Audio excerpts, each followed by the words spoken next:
الحمد لله والصلاة والسلام على رسول الله اما بعد. بسم الله الرحمن الرحیم. د سیرت مختصر درسونه دا شروع. لسم درس دی نن.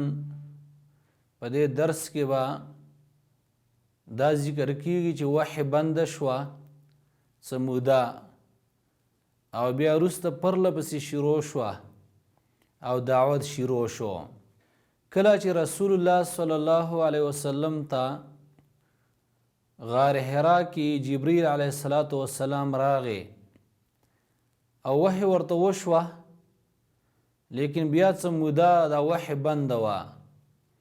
د دې د وجې نه د الله پیغمبر غمجن هم و، لیکن دې کې د الله رب العالمین خپل حکمت و. بیا حسب عادت رسول الله صلی الله علیه وسلم دوباره د غار حرا نه مکې ته را روان و. رسول الله صلی الله علیه وسلم فرمایي چې کله زه د غر نه راکوشم نو ما ته آواز وشو. ما ښی طرف ته وکتل خو څه مې ونه لیدل. بیا مې ګس طرف ته وکتل، بیا مې څه ونه لیدل. بیا مې مخې ته وکتل، بیا مې څه ونه لیدل.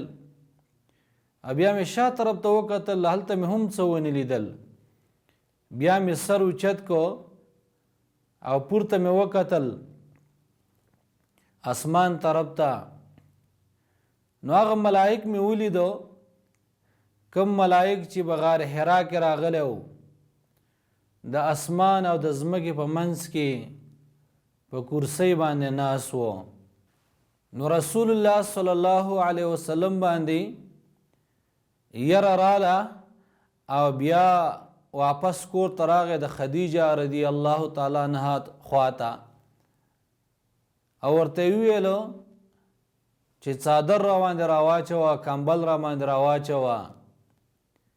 او بیا دا آیاتونه نازل شو: یا ایها المدثر قم فانذر وربک فکبر وثیابک فطهر والرجز فهجر. ای ځان پټون کې، په څادر کې، په کمبل کې پاڅه او یره ورکا او د رب لویي بیان کا. دا آیاتونه نازل شو او د دې آیاتونه وروسته بیا وحی دا پرله پسې شروع شوه. رسول الله صلی الله علیه وسلم دعوت شروع کو، لیکن په دغه وخت کې خلکو کې بت پرستی وه. د پلار او د نیکه په لار باندې روانو، خپلې فیصلې دا به د تورې په زور باندې کولی. نو رسول الله صلی الله علیه وسلم په پټه باندې دعوت کاوه او د دعوت دا سلسله دا یې د خپل کور نه شروع کړه.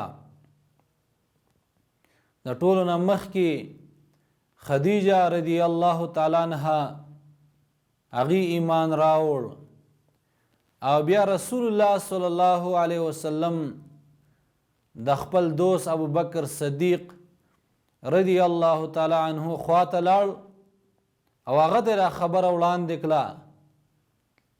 هغه فوراً تصدیق وکړو او پر رسول الله صلی الله علیه وسلم باندې ایمان راوړ. او دارنګې بیا علی رضی الله تعالی عنه هغه ته دعوت ورکړو، هغه هم ایمان راوړ. او د رسول الله صلی الله علیه وسلم آزاد شده غلام زید ابن حارثه رضی الله تعالی عنه هغه هم ایمان راوړ. او د دې نه وروسته بیا نورو خلکو هم ایمان راوړ. خو په دغه طریقې سره 3 کاله تقریبا افرادو ته به دعوت کېده، په پټه باندې پټ پټ دعوت به ورته کېده. او د دې نه وروسته بیا په ډاګه باندې او په ښکاره باندې دعوت شروع شو چې د هغې ذکر به انشاءالله بیا په بل درس کې کیږي. وصلی الله علی خیر خلقه محمد و آله و صحبه اجمعین.